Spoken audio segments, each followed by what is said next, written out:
Hello and welcome to the show. I'm here on Forza Horizon 2 for some more silly car rallycross, as there is a Maserati birdcage going past on the dirt. My vehicle today is perhaps slightly less silly than that. Still pretty silly though. We've got the Mazda MX-5, the new one. I haven't actually driven this car, amazingly, up until this.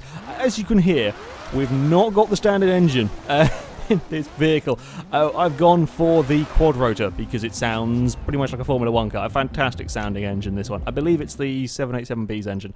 An excellent engine in here. It isn't technically the most powerful engine that I could put in this car. The 6.2 litre V8 is the slightly more powerful when it's fully maxed out. This can get up towards the I think it's 928 horsepower when it's fully maxed. It is a little bit of a heavier engine, yes, but you will get a lot more power out of it. But I wanted to go with the quad rotor because it sounds amazing and it doesn't go in that many cars, whereas the V8 goes in bloody everything. So we've gone for the quad rotor. Still means we have 718 horsepower going to the rear wheels. Not quite as much torque, only, and I say only, 466. This is all in a car though that does not weigh very much, 2,075 pounds. That's all the MX-5 weighs, which means the power to weight ratio is still pretty damn good in this vehicle. It should, in theory at least, be a decent handling car. We all know MX-5s are very good handling vehicles, and when you have all of the upgrades on this car, as I do, you expect it to be a decent handling vehicle. We've got race suspension, race brakes. The brakes should be very, very good on this car. A vehicle that weighs this little, I would expect it to get stopped very quickly. And on the weight front, I mean, even without the weight reduction, this car's still only 2,400 pounds. It's a very, very light vehicle. I do have a concern with it though. While having less horsepower and less torque means that it should be able to put the power onto the dirt easier than some of the other cars that have gone, we do have smaller rear tyres, and this is my concern. While the Charger and the Ghibli and the Supra have all had very large tyres, the Dodge was up to 345s on the rear. This is only 255s. They're not particularly big tyres on the back of this comparatively to other cars in the game, which means, well, yes, we have less power and less torque. We have much less tyre to deal with said power and said torque, which could cause a problem for this vehicle. Other possible problem is that as the car is very light, we could get thrown about by the bumps a little bit more. The Ghibli didn't really the Ghibli had its problems, but it could deal with the bumps. I mean, the Ghibli was some 3,000 and something pounds, which just gives that little bit of stability. The MX-5 should be agile and good turning and so on, but there is a potential to have some problems when it comes to the bumps. I'm hoping not. That if it doesn't have problems and it can put the power down, of course the MX-5 is going to be very quick around the track. But yeah, they are the potential issues for this car. It could definitely challenge the Maserati at the top. It's all going to come down to how difficult. Oh dear. Yeah, lovely weather for a convertible. Right, we will go to our rivals mode, going to the Storm Island Backroads Brawl Circuit, where I have got 6 laps to set as fast a lap time as possible. The Maserati currently topping the table with a 53.788. As I said, I think it could be very close between the two vehicles. Power to weight ratio of them is probably fairly similar. The Maserati was about 1,200 horsepower, but it did weigh a lot more than the Mazda. So I'm hoping that the MX-5 is nice to drive when it comes to putting all the power down onto the dirt. There are a couple of jumps. This is not. It doesn't involve jumps as much as the rally course that we had. The jumps are still important. I mean, all parts of this track are important, but they're not going to be quite as big a thing on this circuit. The first quarter is a very fast tarmac piece as well for the cars to deal with. That's where the Mazda should be very fast, down here. Okay, MX-5, let's see. Oh, I have a feeling the rev counter is going to spend a long time off the actual cars one, or the rev's going to spend a long time off the counter. Whee! Okay. Turn 1, we've got all of the uncontrollable. We've still got all of the uncontrollable coming through here. We're going to have to try and... oh, God. Okay, it's, as I feared, quite lively. We've gone round already. Okay, the back end... the back end is the most lively I think I've ever seen on a car. Ridiculous oversteer in this. It's just not sticking to the road in any way, shape or form. You know, this is a lot of power going through the rear wheels on dirt. But I didn't quite expect it to be that oversteery. I had a 1500 or almost 1500 horsepower Supra that wasn't that oversteery on the on the opening lap. Right, we're going to go very, very sideways into there, and then we're going to find some more bushes. Whoop, don't take out the barrels. Well, we're sideways through the barrels. Amazingly, I don't think I hit anything. This is not a... Oh, good God, we're going towards some more bushes. No, bad Mazda. Behave yourself, car. Whoop, across the jump.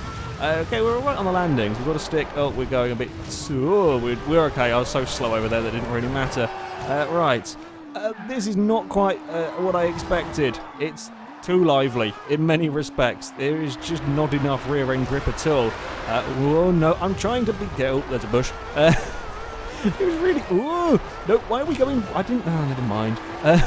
The car has a... It just completely and utterly decides on its own where it's going. My inputs are just a suggestion to the MX-5. More bumps. Woo! That was a wheelie at some point in that. The front wheels are off the ground, and that's never a good thing, and I have absolutely no control whatsoever. We're going to be sliding all the way through here, and then sliding through the next corner. That's far too sideways, and we're going to go round. There is really, really no rear end grip in this car whatsoever. And that's the fear I had with it on those smaller rear tyres. Oh, no. Oh, bloody hell. I don't know if I missed that checkpoint or not. No, I don't think I did. Just about clipped it. Yeah, there is no rear grip in this vehicle whatsoever. It's going to be careful on everything. Uh-oh, we've lost control just before a jump. It's fine. We haven't found our way into the trees. We're not quite as amazing on the brakes as I expected. That was, yeah, not the... Whoa, okay. Calm down, Mazda. That was a little bit brave of me, I will be honest. But, yeah, it's not... Oh, nope, stop doing that. It's a little bit twitchy. I mean, okay, we are asking a hell of a lot of it. Racing it in conditions like this. But it's not easy to drive, definitely. I mean, the Ghibli was a challenge to drive. It's definitely nicer than this. Why are we... It was going fine, and then it wasn't going fine, and we were going very sideways and heading towards a tree. Maybe I should leave it in higher gears. It would be a good idea. Try and get a little bit of control. See how much I'm having to work to try and keep this car in some form of control. We're through the barrels this time without taking anything out. No, the bumps are quite dangerous in this car. They weren't a huge fan of them. No, we're going off past the trees. We're fine.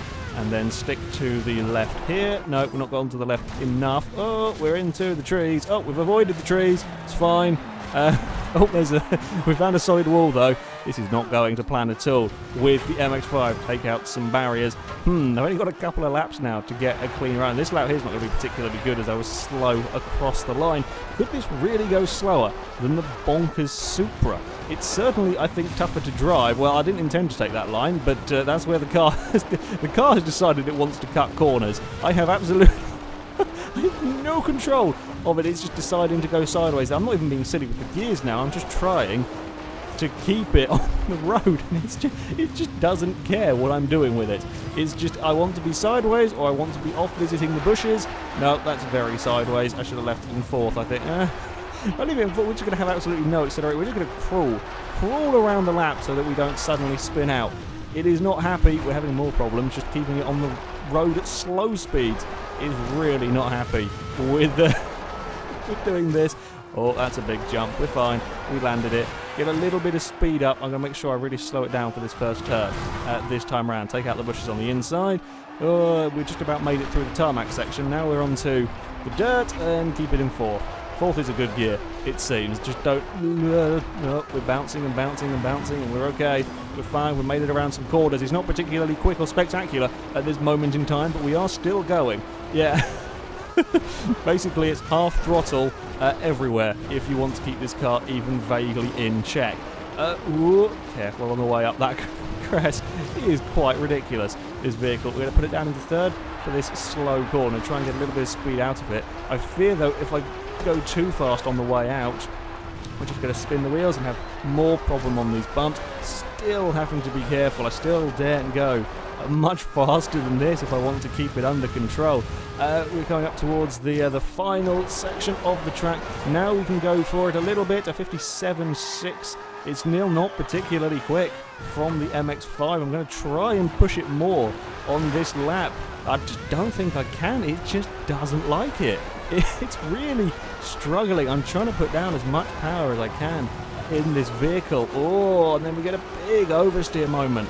There's just not the rear grip in the Mazda. It is too slidey to be doing this, to be trying to get any speed. I'm trying my best to stop it sliding while using the third gear.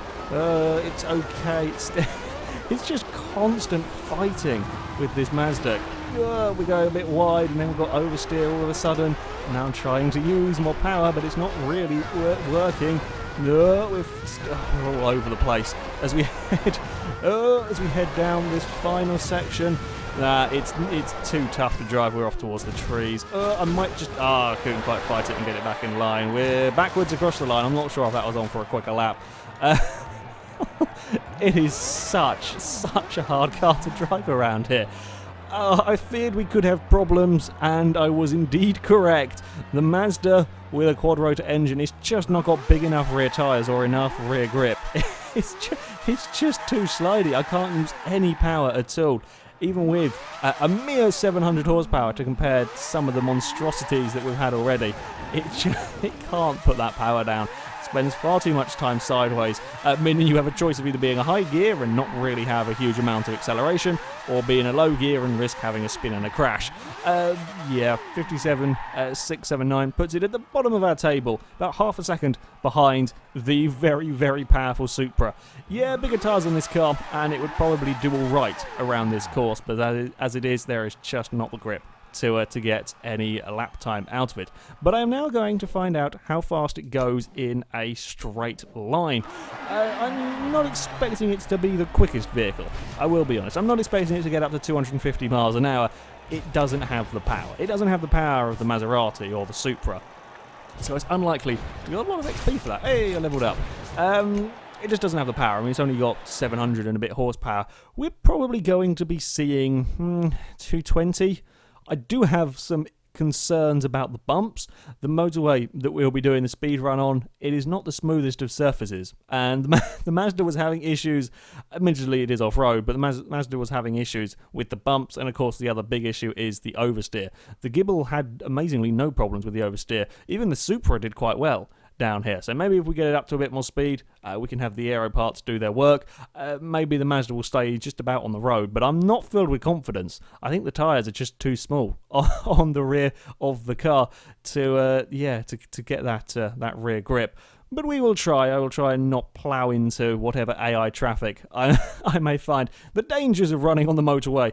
You're never quite sure what the AIs are going to do. And the loading times are a little bit long when I'm going between Storm Island and the main game. Right, to the motorway that is just down here. Okay, Mazda, if you could behave yourself on this run, not get oversteer at any point. Oh, there we go. I'm glad I didn't put the V8 in with 900 horsepower. That would probably not be... Oopsie, cycled too far. That would be even more scary.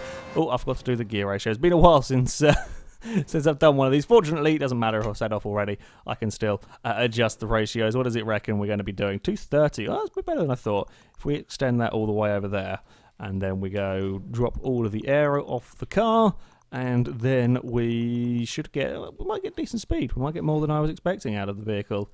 233 looks, yeah, maybe 235 when we're going downhill. I doubt we're going to get much more. Oh, maybe we can get up to 240. That's impressive, actually. That's more than I thought from the Mazda. A very streamlined car, this one. Yeah, maybe with that, I'll just fine-tune it, get it to the exact right place, where it's at 39, and then we may even crack the 240 when we're heading downhill. If we are lucky, 233... Where did the 39 go? Now I've seen that, I bet I can't get it back again. There we go. That's it. That'll do. And then maybe on the downhill bit, we can get the extra mile an hour to get it up. That would not be too bad for an MX-5. Right. Okay. The initial bit is a little bit dodgy. Gears are long. Gears are now very, very long in this vehicle. How do we fare? We do have enough rear end grip so I can go quickly. Oh, that wasn't fun. That was asking a lot of the car. So we do have enough rear end grip to carry the speed through these turns, which is nice. The back end isn't stepping out, thank God. I did feel that, but when it comes to these speeds on a nice tarmac surface, the Mazda is okay. It just doesn't quite have the go of the Supra or the Maserati. It's just not quite got that acceleration that they had. Right, ooh, although it is lovely through these turns, it's nice to have a lightweight sports car. Again, down here, bumps, it's okay. Now we're on tarmac, the Mazda is much happier. It's much happier to deal with these tarmac roads. Yeah, it's very nice down here. I'm not even going to think of that. I did think of it. It didn't quite... I kind of half thought, it doesn't quite have the grip, but as expected, it's light, it's agile, it can weave in and out of the traffic very, very nicely. I may have overextended these gear ratios. But, whoa! Oh, what the Mazda's breaking the game. It's not that quick. If anything, the Supra should be breaking the game. Not 220 mile an hour. Admittedly, 220 is still very, very fast, but just a minor panic moment where I thought we were about to plummet through the floor. It's all good though. If you could not do that again though, that would be quite nice. Oh, quite a lot of traffic on this particular turn. Now we have the run down the hill. Yeah, gear ratio's a little long. That was quite a close call. That was a little bit close. Come on, Mazda. You can do... I think I'm going to have to go and have a fiddle with them. Yeah, you can adjust gear ratios at 230 miles an hour. It's all good. Let's just bring them back a little bit. They're very long. Yeah, not really. There we go. That'll do. 239.4. That's a little bit quicker than it was before. Right. Oh, quickly dodge the thing. Right, that's better. Now we're still gaining speed. Yeah, balls up slightly on the gear ratio. It's fixed now. 234. We may run out of road. It is just struggling a little bit. Ooh. I do love that I have the speed and the agility to change directions. If you just misjudge where an AI car is. Come on, 39. Come on, 240. There we go. 240 miles an hour in the MX-5. Can we nail it flat out through here? If any car can, this probably could. Or it's close. Oh, I misjudged the Mustang. I was hoping I could. Not quite. If that Mustang hadn't been in the way, I might have done. I just got a little bit wrong. And them high speeds, you can't sort of fix that easily. Well, there we go. The MX-5, lovely to drive on the speed run, as you would expect. Lovely and agile on the tarmac, and it does stay planted on the road when we have tarmac to deal with. Sorry, Mustang, I think it was you that I killed. When it comes to the off-road stuff, there is nowhere near the rear end grip required. You just can't use any of the power. It's maybe a combination of being too light and too smaller tyres at the rear means it just slides absolutely everywhere. But there we go. That is it for this video, guys. Thank you very much for watching, and until next time, we see a what's it called, spun out. Hey, well done, Corvette. You've collected it. Oh, I've challenged something by accident that I didn't even mean to do. Well, goodbye, everybody. I'm apparently now going to go and race an A-class Corvette. Where are we going exactly? We're going over the... Yeah, sure, we will... We will cheat and have a... I shouldn't have gone off-road, should I, with the Mazda that we just said was really difficult to drive off-road. Why did I do that? I don't know. But I shall go and beat this Corvette, and we shall go and get some money. Thank you for watching, everybody. Goodbye.